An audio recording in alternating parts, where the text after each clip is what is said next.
Alright, here we go. We're continuing on. What is this video? 10? 10.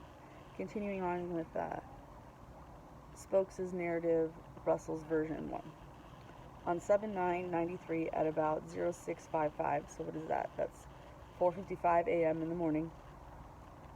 So that's almost 3 hours after they've removed me from the home.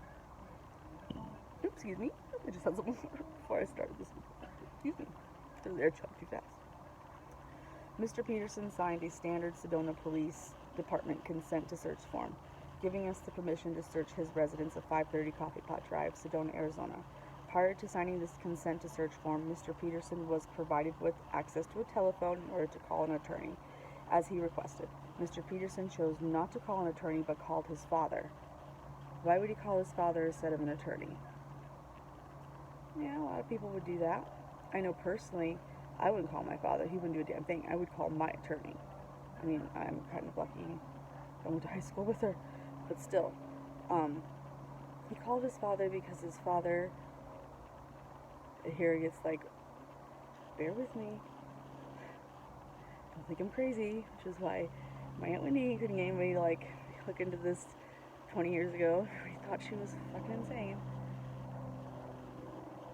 Kenneth Peterson is from Chicago, Illinois, and I knew Ken and Phyllis, but I knew Ken as Father Ken. As a little kid, everybody around called him Father Ken. Now, god damn it, I know that sounds so good, fellas, but I'm a little kid, so there's no reason to hide what people are going to call him. Russell Peterson's father has connections to the Chicago Mafia. There it is, I said it. Russell Peterson got away with this because of his father's connection to the Chicago Mafia. There it is, I said it. So, he didn't call his lawyer, he called his father. Duh. Because his father has lots more than lawyers. He has more mafia friends, higher up, who have politicians, who have police departments, who have DAs, who have all sorts of people that they can wave 50 grand or 100 grand in front of their face and be like, or threaten. I don't know. All I know is I'm making this documentation.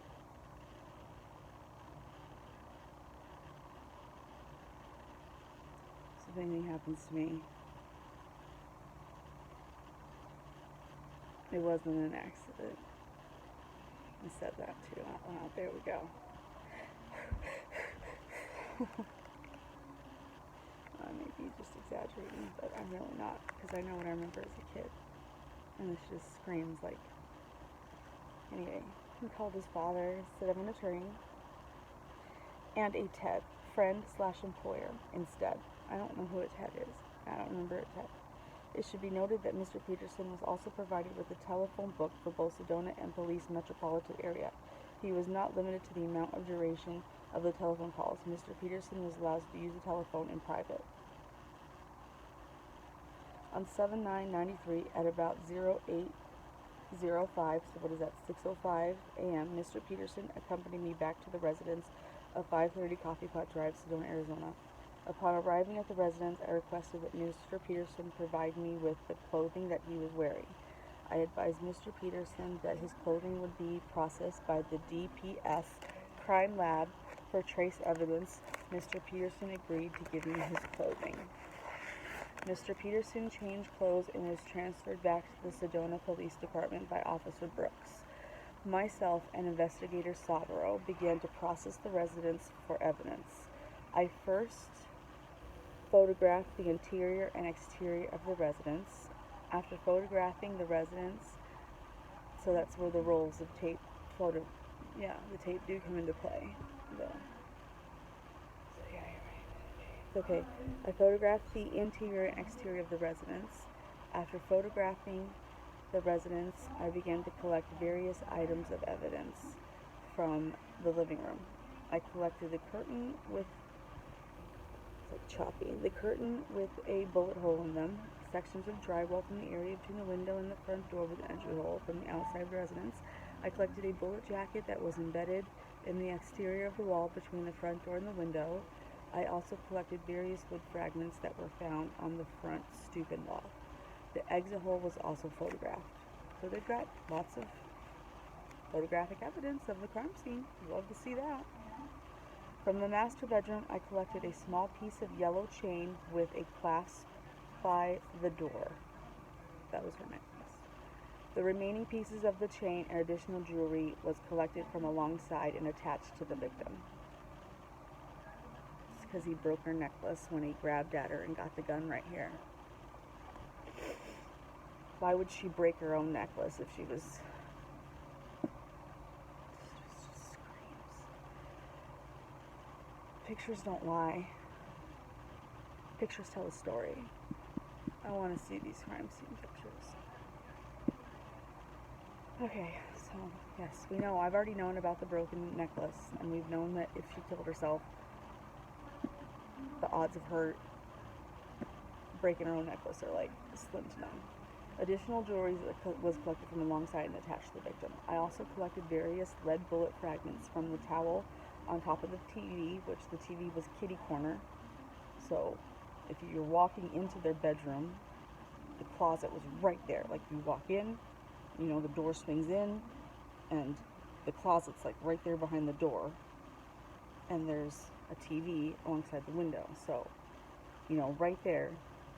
So yeah, if you got her in the doorway and shot, then that makes sense that the trajectory of the bullet would be right above the TV. Above the TV. Trajectory. Just think about how you would shoot yourself. Here. Just shoot yourself here. Look into that. See how many suicides of people that with their non-dominant hand shoot themselves here. What are the odds of that? Look into that one. Anyway, I also collected various lead bullet fragments from the towel on top of the TV and from the floor area. From the north bedroom wall, I removed a bullet jacket and a section of drywall. After removing the drywall, I observed that there was an indentation of a rear section of adjoining wall.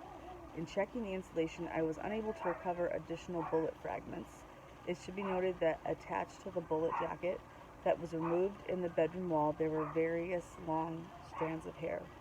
I also noticed some light blood spattering on the ceiling and the wall next to the victim. In checking the Ruger 44 Magnum handgun that was laying on a holster to the left and slightly above the victim, to the left,